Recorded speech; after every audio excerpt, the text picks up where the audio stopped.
সন্তানকে হারিয়ে কান্নায় ভেঙে পড়েন বাবা মোহাম্মদ খালেক শেখ। বাদী হয়ে করেন মামলা। সেই মামলায় গ্রেপ্তার করা হয় তারই ছোট ছেলে বারেক শেখকে। প্রথমে ভাইকে হত্যার তথ্য স্বীকার না করলেও এক পর্যায়ে দেন স্বীকারোক্তি। জানান গা শিউরে ওঠার মতো হত্যার বর্ণনা। ঘটনাটি ঘটে ২২ আগস্ট। সময় আনুমানিক দুপুর ১:৩০ থেকে ২টা। নিজের ঘরে শুয়েছিলেন ফারুক শেখ। এমন সময় ঘরে ঢোকেন দুজন ব্যক্তি। ধারালো অস্ত্র দিয়ে কুপিয়ে হত্যা করেন তারা। আর এর জন্য ভাড়াটে খুনিরা পান মাত্র ৩,০০০ টাকা। মামলার পর ছায়া তদন্ত শুরু করে থানা পুলিশ ও জেলা গোয়েন্দা শাখা ডিবি।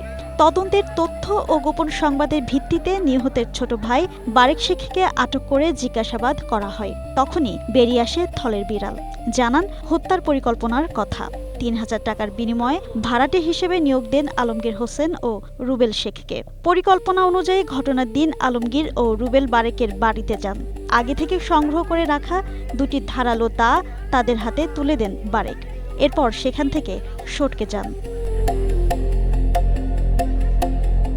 বারেক শেখের দেওয়া তথ্যের ভিত্তিতে আলমগীর ও রুবেলকে গ্রেপ্তার করা হয়। তাদের দেওয়া তথ্য অনুযায়ী ঘটনাস্থলের পাশের একটি ময়লার স্তূপ থেকে হত্যায় ব্যবহৃত রক্তমাখা দুটি দা, গেঞ্জি, প্যান্ট, একটি মোবাইল ফোন ও মাস্ক উদ্ধার করা হয়েছে। আর হত্যার কারণ হিসেবে বারেক শেখ জানান, পারিবারিক কলহ, মাকে মারধরের অভিযোগ, সঙ্গে টাকা পয়সা ও সম্পত্তি আত্মসাতের উদ্দেশ্যে এই হত্যার পরিকল্পনা করেন তিনি। এই হত্যাকাণ্ডে ব্যবহৃত দুটি ধারালো দা, তাদের পরনের গেঞ্জি এবং প্যান্ট, পাশাপাশি মাস্ক হচ্ছে আমাদের গোয়ালন্দ থানা পুলিশ এবং ডিবির পুলিশ সদস্যরা রিকভার করে।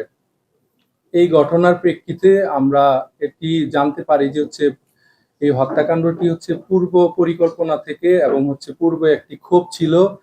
এই ভিকটিম তার মায়ের সাথে খারাপ আচরণ করত, পাশাপাশি পারিবারিক বিভিন্ন বিষয় নিয়ে বিরোধ ছিল।